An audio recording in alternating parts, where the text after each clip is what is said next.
Oh, I'm live. I'm live. I got kids outside. I'm trying to get them inside. But I want to jump on live. Don't worry if you hear crying. They're young. I got two twin 2-year-olds and their older siblings. They're trying to corral them to get them in the house. It's getting late.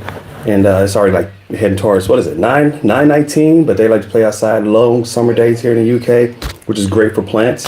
I'm doing another unboxing. This one is from one of my favorite companies, and that's Chrysanthemum Direct.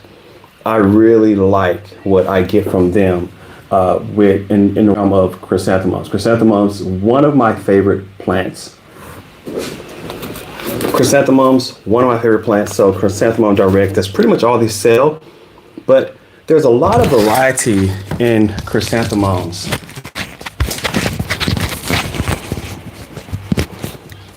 Okay, let's start this over in a minute. We're in here and I'm doing an unboxing from Chrysanthemum Direct. It is one of my favorite vendors here in the UK, and they sell some really great chrysanthemums. There's a lot of variety, far beyond what you see in your garden centers in the fall. In the autumn, you think of chrysanthemums, that little ball of chrysanthemums. It's gonna be yellow or it's gonna be burgundy. And you have those in the autumn. Those look really good. Those are nice. And if you wanna buy those, you can.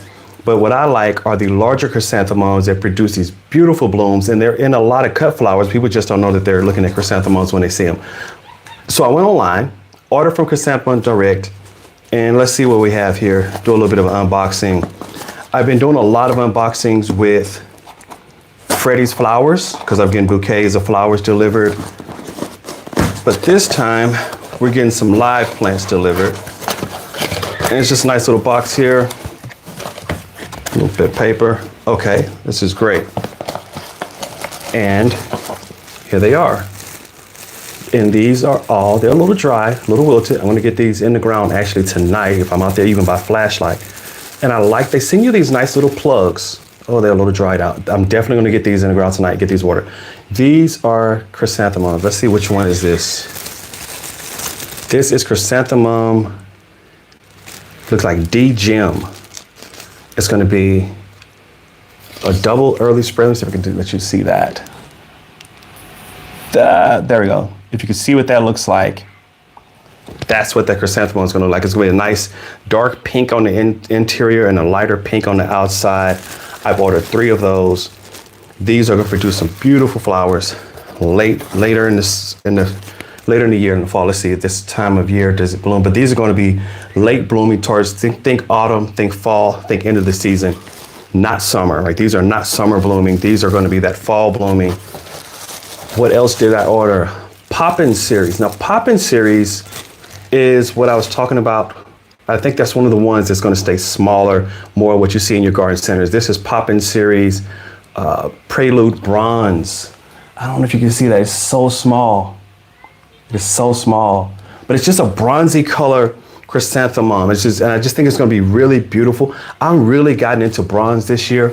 It's a new color for me, but that coppery bronze color, I have bought several bronze dahlia, which they're going to be blooming later in the year as well. Hopefully I get good blooms out of them. And they're a bronze color. And I'm thinking like really, when I say bronze, I'm talking about like really like this color, that bronzy, brown color. And I think that's a beautiful, unique color in flowers that you don't see very often.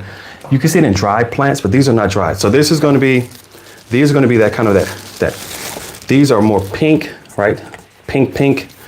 I think bronze color here.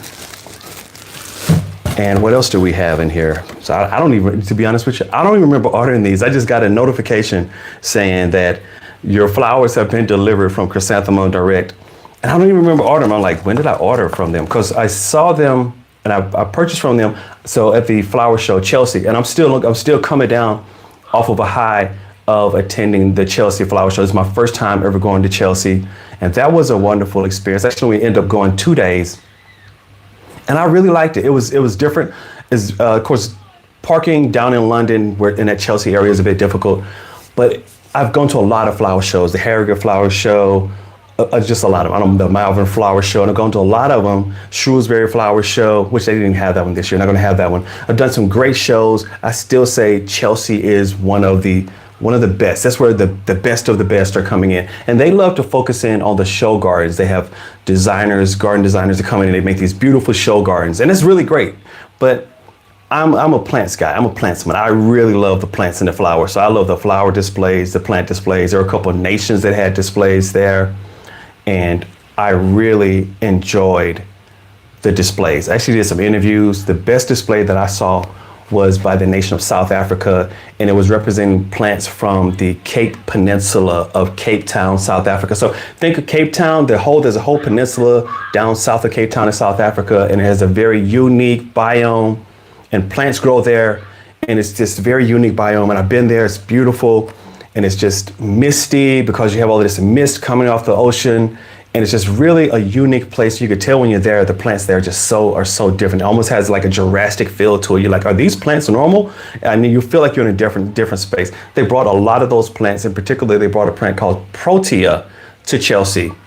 Hi, Sarah, how you doing? So go to the channel. If you get a chance, go check out on the channel. I did an interview with the lead designer from South Africa. That video is already updated. And I did interviews with other channels, other channels. I did interviews with other teams as well.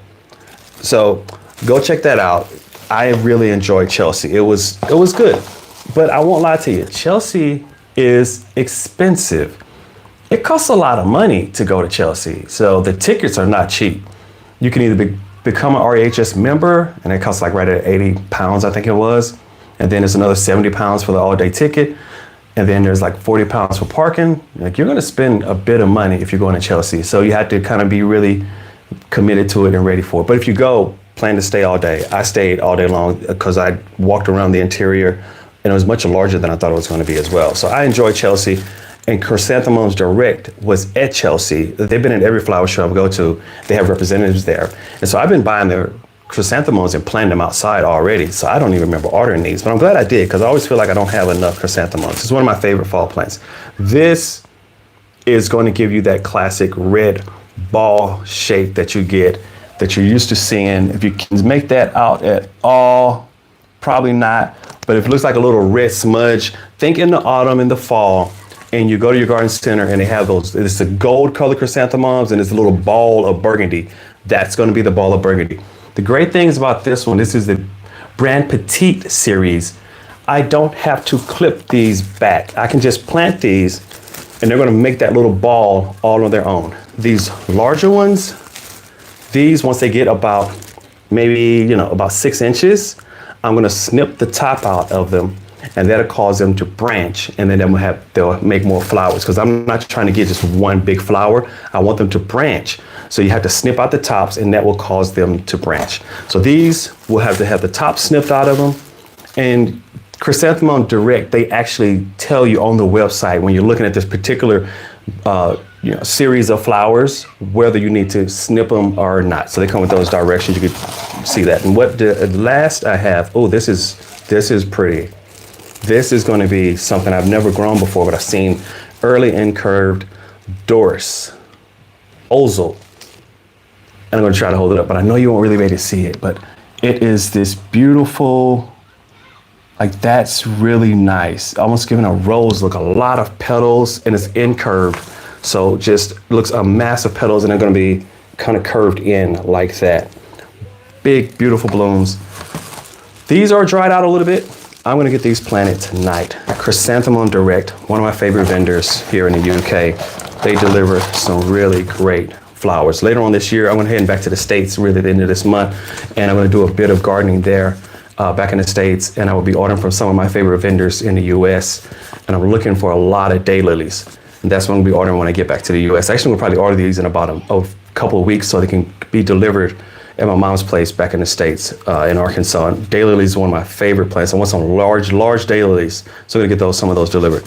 So this is, how many plants do I have here? It's like 1, 2, 3, 4, 5, 6, 7. There's like 10. Okay, so 3, 6, 9, 10, 11. I have 11 plants and it's 40 pounds. That's 6 pounds shipping, so it's $34.65 for all of the plants.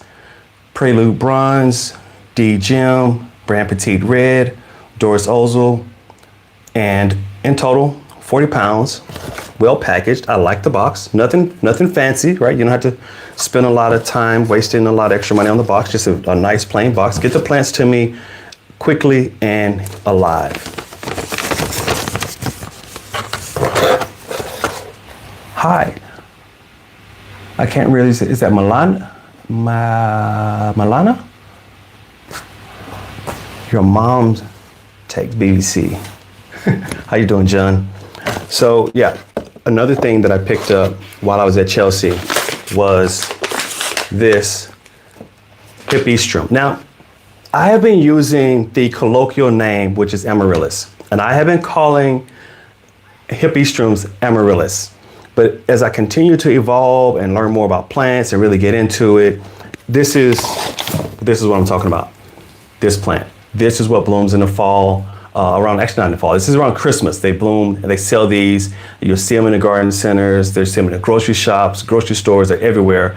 And they put up this beautiful bloom. I have so many of them here. They'll be blooming, and I have some of them outside, some of them behind me. But this one, I actually need to get this into some soil here pretty soon. So I'm gonna get that in soil and make sure I take care of that. But this is actually classified as a Hippeastrum. And I've been calling it Amaryllis. And I'm gonna start calling them by the actual name, Hippeastrum, but the colloquial name is Amaryllis. That's what people normally call this. That's what it's sold as. If you wanna go look it up online, you'll see this bulb when you're gonna pull it up. But this one I bought at Chelsea because the bloom is orange. I really like orange blooms, and I mean like deep orange. And when I'm talking orange, that's unexpected. I was not expecting that. This is gonna bloom pretty soon. Wow. So you can see the stalk is already coming up. So the way it works, this is the bloom head. The flowers is in here. This is gonna send this stalk up. It's gonna be a long stalk. It's gonna be a bloom, flowers, beautiful orange flowers at the top. I need to get this in some soil right now. And make sure I can get this. And this will bloom probably at this point, I would say probably about 3 weeks, about another 2 to 3 weeks, this will be blooming. And I will show you what it looks like. It's Hippeastrum in Naraja orange, but it's a beautiful orange, just a dark orange. Think Ernie from Sesame Street. But which one was Bert and Ernie? One was a darker color orange. I can't remember.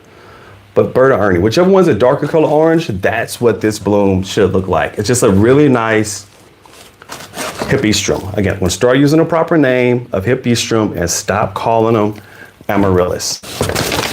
But I picked up one and I can't remember the price on it. I don't mind the packaging because at this stage, the packaging is nice. So if you want to know, just nice little package. If you want to know if you have a good bulb, here's 2 of them. These are 2 Hippeastrums, again, common name Amaryllis. And you can see they have that oniony type wrapping on them. And you give it a little squeeze, and you're testing. Let's say you want to buy some of these, and you see a lot of them, and there's they're open and an open tray filled with them. The ones you want, if you want to look at the bottom, right? You don't want to see any rot around those roots. You want those roots to be clean. Nice yellow, kind of a tan color, fleshy color. That looks really nice. These actually go in a little green, but you want to be able to squeeze that. And when you squeeze it, it should push back just a little bit. This should be firm. That's what you should feel. It should not feel dried out. If you squeeze it and it goes crunchy all the way through, then that bulb is dead. And they've dried out and there's no hope for it. It's not going to come back. If you can see any green on it, which I see green on this one, let me get you closer. Maybe you can see that green around the top of that one. If you have that green, that lets you know that that bulb is still alive. So squeeze it, firm, push back against your fingers. I can see that the blooms are coming out. This one's actually going to, so we have the tip here of just that little tip right there is coming out of this bulb right here. So these are both going to bloom in the summer. And Hippeastrums bloom based on where they are in the world. So some of them bloom in the wintertime, some of them bloom in what would be more summer, but where they come from, where the bulb originates from, that determines like when in the year to bloom. These are going to bloom in the summer. I tell people all the time that if you keep these bulbs, they will not just bloom for you in the holiday season, they will bloom all the way around. How are your cacti germinating? Well, I didn't have much success with them. I started some other ones. Where are they at? I have some, I think, under a tray, and I haven't had much success. I planted them, and I didn't really get much. I didn't get much out of them, unfortunately. And so I'm going to buy more and try again. I think maybe I let them dry out a little too much. I put them in a tray, had that grid over them, misted them, watered them in, and I just didn't get germination. You know, that happens sometimes. And I think that the seeds were fine. I just didn't get germination. And it could have been a situation that it just took longer than I anticipated to get germination. They didn't germinate for me, and I'm gonna have to start over with those.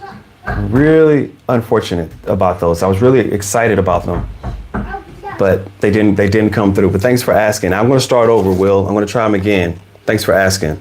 Unfortunately, I don't have them. I wish I had some great ones to show you where they germinated. Most things, everything else that I had that germinated, they're all outside. Cactus, peppers, not peppers, peppers. I should put a couple of cactus outside. Peppers, roses, all my flowers, everything has been moved outside. The banana tree, that's outside. The canna, all of that's outside. This room is really thinned out because these plants can sit outside now. And I'm gonna be, this I'm gonna keep indoors. Again, this one's really cool because a couple weeks ago, this had some of the wrapping, right? Some of this fleshy had come off and it was white.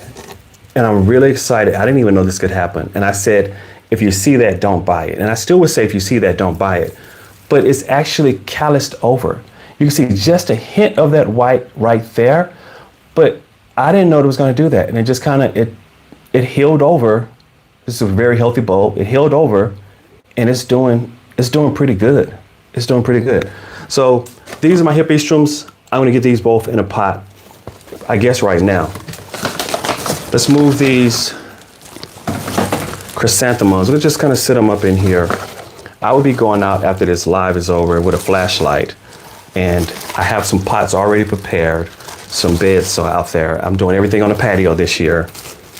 And I will plant these tonight because they're a little dried out. But let's move them to the side. Move this paper to the side as well. I've been talking about Chrysanthemum Direct for a little while. I've been talking about it for a couple years. Not endorsed or anything like that. I mean, I'm not endorsed by anyone, nothing like that. But if it's a company that I like and they have a good product or something that I kind of can get along and, that I agree with, then I'll bring it to everyone else and say, hey, check this out. But that's a good company.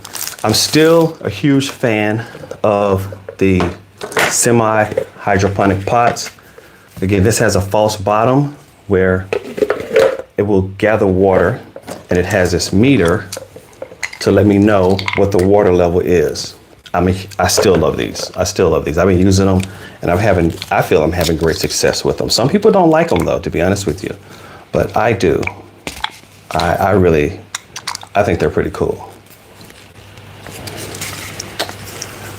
So there's a little float in the bottom of this, and it will go up and down, and it'll let me know what the water level is in the pot. However, what I don't have is, I use pond, right? I use this type of material. Everything that you see planted behind me pretty much is in pond. I don't have any right now. So I'm gonna have to plant this one because I really wanna this one goes into, this one is gonna go in here, and I'm just gonna use some normal compost. I will probably repot this later on once I get some pond. But right now, what I have available is compost. What am I doing? I'm about to put this little plant, which will be blooming in about 3 weeks, into a pot with some compost. Because what this plant needs right now, since it already has a bloom, already has a stalk coming up, right? So you see that bloom head, it has a stalk. It needs to get in some soil, needs to get watered. So right now, the bulb is pulling all of this, it's producing all of this from the energy that's saved up inside of the bulb from previous years of growth, right? But that's not the best optimal way for this bulb to exist in this particular time, right? You don't want that. You don't want it to have to pull so hard. You want it to be able to draw in some nutrients. And so that's why I want to get this in a pot right now, as quickly as I can, get this watered in, and then sit it in a nice sunny windowsill where it's getting a lot of sunlight. This is the first time I think I've ever done a hydroponic pot with compost. So this will be a nice test for me to see how this works out. Again, I'm not sure how this is going to work out in the long run.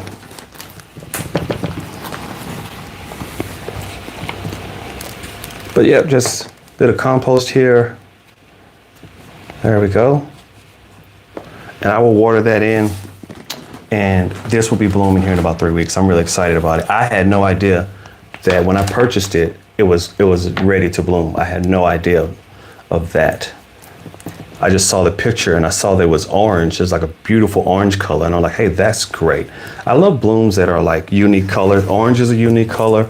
Blue is a unique color. You don't see blue. So listen, Will, I'm not telling you that you can use compost with semi-hydroponic pots. This is the first. Normally I would not do this. However, I'm completely out of pond, right? I don't have any right now. And all my other pots, all of my ceramic pots, I actually had to hunt just to find this. All of my ceramic pots are in use outside. So all my pots are in use, and it's one of these rare situations to where I don't have a ceramic pot. And this is the only pot I have available that's large enough, because the only other pots I have are these. That's all I have right now. So these are way too small. I'm gonna leave this in this pot long enough for this to bloom, and then I'm gonna dump it out and put this in another pot. But right now, I just want to support this bulb while it goes through the blooming process. But I do agree with you. I don't think this is gonna work. I would not normally do this, and it's a test, so we'll see how it works out. But normally, no, I would not do this. I wouldn't use it. I would not use compost in a semi-hydroponic pot like this. But we'll test it out. I mean, it's not gonna hurt the pot. It's not gonna kill the plant. So after it blooms, I'll take this and I'll just repot it.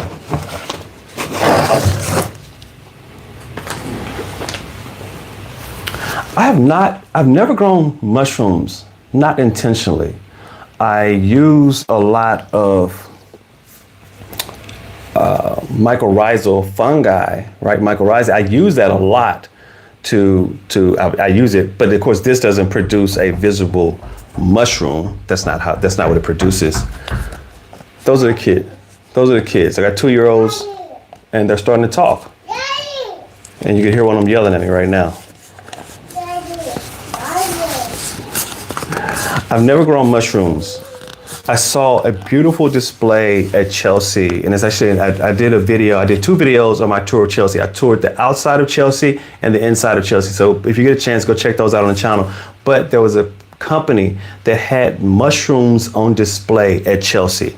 And I was really surprised to see that, because I was like, I would not normally expect to see mushrooms on display at Chelsea, but they were there. They were really pretty, and they had, kits to sell that you could grow your own mushrooms. I've never grown mushrooms before, and I think it would be cool. A couple things I've never grown mushrooms or orchids. Orchids are beautiful. I've just not gotten into orchids yet. I may get into them at some point. I'm just not there yet. And I haven't grown any mushrooms either. But I think it would be pretty cool. If I would grow mushrooms, I don't know, maybe the edible type. I wouldn't want to grow anything poisonous, but something you could eat. Right now, I am based in the United Kingdom, I call it the Midlands, but kind of the middle of the country. I've been here for about 5 years. Hold on just a second. I need to go get a little tray to put this in while I empty some of this out.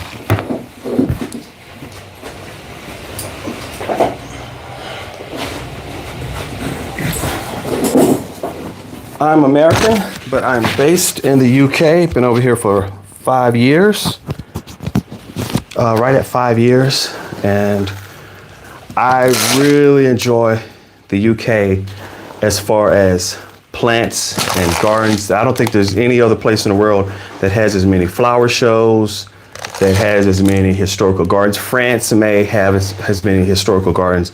Italy, maybe a few places here in Europe. But the UK really has a wonderful community that supports flowers and plants. And I learned a lot living over here and going and visiting some of the really great historical gardens here, and also going to some of the flower shows like Chelsea and RHS, all of the Royal Horticultural Society shows. I go to those as many as I can, and there are several across the course of the year. One of my favorite is in the fall. There's a Malvern Autumn Show, and that's where they have the giant pumpkins and giant vegetables and giant fruit that'll be on display at the end of the year. So those are always really cool for me to go and check out. Right now, I'm just kind of removing some of the pun from this pot so I can. This pot is a little too small for this one, so I will be repotting this one again. Right now, again, this is mainly just because I see that this bulb wants to grow and it wants to thrive, and I want to get it in an environment where I can water it and those roots can draw in moisture. The leaves come out after the bloom for the Hippeastrum, so it's going to do beautiful stalk, it's going to bloom, and then the leaves are going to come out. Did I study botany? I studied botany a bit. My degrees are in biology, and so I did my master's, and I did the remediation of highly contaminated soil, and I used corn. So I guess my master's degree is in environmental science. So my bachelor's in biology, my master's is in environmental science, and then my PhD doctorate is back in biology again. So not quite botany, although I did quite a bit with it, but I don't have a botany degree. I kind of wish I did. I was really upset when I couldn't get a botany degree early on. I have a fondness for plants, but my degree is actually in biology. Kind of close, right? You're based in the UK, want to study RHS. So careers in horticulture seem really hard to get into. I would agree. You may want to start out by volunteering. If you can find a place where you can volunteer, you can go through the apprenticeship route, find one of the great gardens that may be hopefully near you. There's a lot of them scattered across the UK. There is also, it's a bit pricey, there is the RHS certificate, because I've been thinking about doing it. I think it's a certificate for level 2. And I've been thinking about doing it myself because I want to beef up my expertise with plants. And I was thinking about what if I were to do the RHS level 2 certificate. And that is, I think, a good certificate. Of course, the best would be to become a master gardener. That takes a bit more time. I mean, I have a day job, so I can't really dedicate as much time to that. But the certificate, check that out, the RHS certificate level 2. And I think that it talks about giving you a big piece that will allow you to be able to get a job in the field of horticulture. And then if you connect yourself by starting volunteering in one of the great gardens, if you're near any one of those, there's, again, it's scattered all over the UK. So hopefully you can find one that you can start to work at. I know some people who volunteered at, I think it was Burley House, and they volunteered there over the course of several years, and they learned quite a bit, and that kind of got them into the path of moving more into horticulture. But it is a bit hard. I think it's about as difficult, to get into as some of the other hard ones. If you want to be a curator at a zoo, that's hard to get into as well. So some career paths are hard, but I think once you can get into them, they're really can be really great and a lot of fun, especially if you're interested in it. You have a great love for it. I'm not going to say that initially you'll make the most money, but once you build a name as a garden designer, then you could do really wonderful and travel to some really great places. I've had the privilege of going to a couple of really cool places. I have a couple plants that I picked up that are, out of the jungle, and you could do some really great work if you could get into it. But you want to think about what level you want to focus in on it, and if you can get access to that. And then just kind of myself, just learn, dig more into it. Making a career out of it would be a bit harder. This isn't my career. This is something I just do purely for enjoyment. But if you want to get a career out of it, I would really consider that RHS certificate level 2 as a starting point. And then there's a lot of courses at the botanical gardens as well. So I've taken courses at the Birmingham Botanical Garden, Cambridge Botanical Garden, and there are a lot of botanical gardens. Kew, of course, has courses. So there are a lot of courses available at different places. All of those together could start to build you a base of expertise. If you don't already have the expertise, you may already have more expertise than I'm aware of. But if you don't have that expertise, those things could build a base for you to justify you kind of moving up into volunteering at a florist shop or getting a job at a florist shop. It's just getting into a position to where you could be near plants and spend more time working with plants. And I think you kind of have to lean into it if you want to be able to get a career in horticulture. There is, of course, the formal way. You go to college, you get a degree in botany, and you could go up that route. Or that kind of takes you down a more research route. So it all depends on what your interests are. If you're interested in garden design, you could go to school for that as well. I don't know where you are as far as age and all those things, but you can always go back to school. You're never too old for that. But you can go down the path of garden design, deeper into horticulture. You can go down the development path. Me, I love ornamental flowers and ornamental plants. So that's kind of where I stay. Perennials, bulbs. That's kind of the space that I exist in. And, you have to decide like where you are and what you like. Some people like shrubs, and they do really great with that. And there's so many different aspects of it. So I would think about like, well, which type of plants you like. I like bulbs, I like tropicals, and I do a bit of vegetable gardening. And so I kind of focused in, and then I'm trying to build a depth of knowledge around just certain types of plants. And I think that makes it easier for me. Over time, I can kind of branch out and maybe kind of do a bit more. But yeah, that's kind of my background in it. My background is just more pure biology, and that kind of lend me into going into this. But this is something I've always enjoyed doing. Since I was a kid, I've enjoyed plants. And the other thing is, once you start to grow plants, you learn more, and you learn more, you learn more, you learn more. And then me going on live and talking with people like you makes me think about it in new ways and introduce new topics and new ideas to me, and that increases my depth of understanding. So everyone kind of gets to grow and learn together, and I find it to be a really wonderful way to go forward. So I hope you have a lot of success, Will, if you want to get into horticulture. I think that it's really cool. I think enough people don't see it as a viable path, as something to do. Everyone thinks about these normal things that you could go and do, but I think horticulture is a cool way to go. Unfortunately, I'm at the end of this live. It was not intended to be a really long live. I do longer lives on Sunday. So this Sunday, we're trying to jump back on and do a much longer live. But tonight, it was only just about getting these into some water. We're going to have to see how this works out. I don't know how to go, but we'll see. But I do appreciate everyone who's jumped on. Jamie, thank you for being a new subscriber. I appreciate that. I just crossed 2,000 subscribers. And I think that's mostly because of the videos that I put out about Chelsea, about my experience there. And again, if you get a chance, check those out. The channel is there. And if you have any ideas or suggestions, shoot me an email or send me a message and kind of lend me, hey, this would be cool, check that out. Or what are your thoughts about this? And I will lean into it and try to learn more about it. And because I don't know a lot. I'm learning. This is a learning. I'm not professing to be like a master gardener. I know it all. Absolutely not. I'm in the process of learning and experimenting. Like the cactus I tried to grow, didn't grow. We'll see how this works out. It's trying something new, and we'll see how it goes, and we'll get some experience. And gardening is so cool because there are so many different ways you can do it. It all depends on like what your knowledge base is and how you want to approach it. There are so many different ways you can grow a plant, right? The fundamentals are all the same, but the things that you do around the edges can really change, and you can adjust it to the way you like. And then you go to plants that you enjoy. I'm glad you're a gardener, and I think more people should garden. It is absolutely my thoughts about fabric liners. I'm not completely sure. Is that Marcia? I can't see, it's kind of far away. I'm not sure in what fabric liners. I'm not sure how that relates. Maybe you're thinking more deeply about it than I'm thinking about it. But I'm just kind of thinking plants. So I'm trying to think like, how do fabric liners for plants? Is that for fabric liners in pots? I'm not sure exactly what you mean, but yeah, that's a good way to go forward with gardening. I think more people should get into it. It is relaxing. This is so soothing and calming, and it is something that you could do and you can see a tangible result right back out of it. You put your effort into growing these plants, and then they grow really wonderfully, and you end up with some beautiful plants. I am really pleased with kind of what I have going on here behind me. These plants have done great.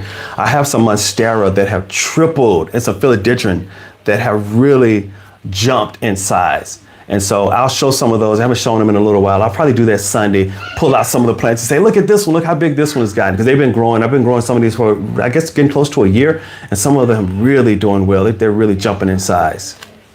And so, yep, guys, that's it.